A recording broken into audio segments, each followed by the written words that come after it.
தேவனுடைய பிள்ளைய உங்கள் வாழ்க்கையில் ஒரு அமைதிக்காக நீங்கள் காத்து கொண்டிருக்கிறீர்களா? அலையின் மேல் அலை, புயலின் மேல் புயல். என்றைக்கு தான் என் வாழ்க்கையில் இந்த சூழ்நிலைகள் மாறப்போகிறது? ஒரு சமாதானத்தை கர்த்தர் எப்பொழுது எனக்கு கட்டளிடப் போகிறார்?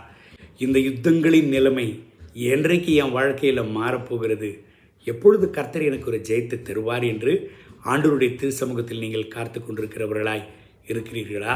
சங்கீதங்களின் புஸ்தகம் 46:9 வசனத்தை வாசித்து இந்த நாளுக்காக நாம் ஜெபிப்போமா?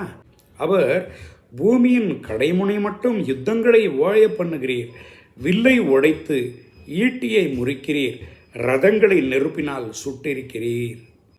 தேவனுடைய பிள்ளைகளை, உங்களுக்கு விரோதமாய் மனிதர்கள் ஆரம்பிக்கிறதான யுத்தத்தை ஓய பண்ணி உங்களுக்கு விரோதமாய் வருகிறதான ஈட்டியை உடைக்கிறவராக இருக்கிறாராம். எப்பொழுது என் வாழ்க்கையில் ஒரு சமாதானம் கிடைக்கும் என்று ஏங்கிக் கொண்டிருக்கிறீர்களா? எப்பொழுது இந்த யுத்தத்தின் நிலைமை என் வாழ்க்கையிலிருந்து மாறப்போகிறது? இதிலிருந்து எப்பொழுது நான் ஒரு விடுவு பெறப்போகிறேன் என்று காத்து கொண்டிருக்கிறீர்களா? ஒன்றை மாத்திரம் நினைத்து கொள்ளுங்கள், ஆண்டவர் சர்வ வல்லவர், அவர் யுத்தங்களை ஓய பண்ணுகிறவர் என்று வேதம் சொல்கிறது. அது மாத்திரமல்ல, ஈட்டியை உடைக்கிறவராக இருக்கிறாராம். என் அன்பு தேவனுடைய பிள்ளைகளை, வலியின் மேல் வலி, வேதனையின் மேல் வேதனை, போராட்டத்தின் மேல் போராட்டம், ஏன் தான் எனக்கு இந்த நிலைமை? எதற்காகத்தான் இந்த சூழ்நிலை என்னமோ என் வாழ்க்கையில் தொடர்ந்து கொண்டிருக்கிறது என்று வேதனையோடும் வலியோடும் இந்த கால வேளையில் நீங்கள் காணப்படுகிறீர்களா? சொர்ந்து போகாதீங்க.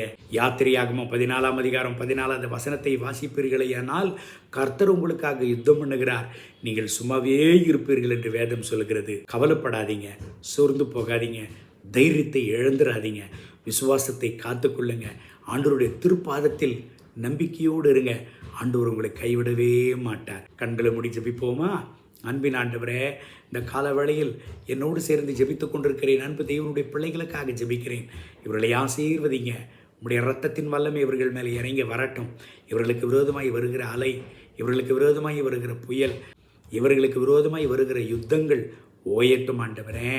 இவர்களுக்கு விரோதமாய் வருகிற எல்லா ஈட்டிகள் முறியடிக்கப்படட்டும் ஆண்டவரே. இவர்களை பாதுகாத்து கொள்ளும். யாத்திரையாகும் 14:14 படி இவர்களுக்காக யுத்தம் பண்ணும். உடைய பிள்ளைகளுக்கு சமாதானத்தையும் அமைதலையும் ஜெயத்தையும் இந்த காலவேளையில் நீர் கட்டளிடுவீராக. இயேசுவின் நாமத்தில் பிதாவே, ஆமென், ஆமென்.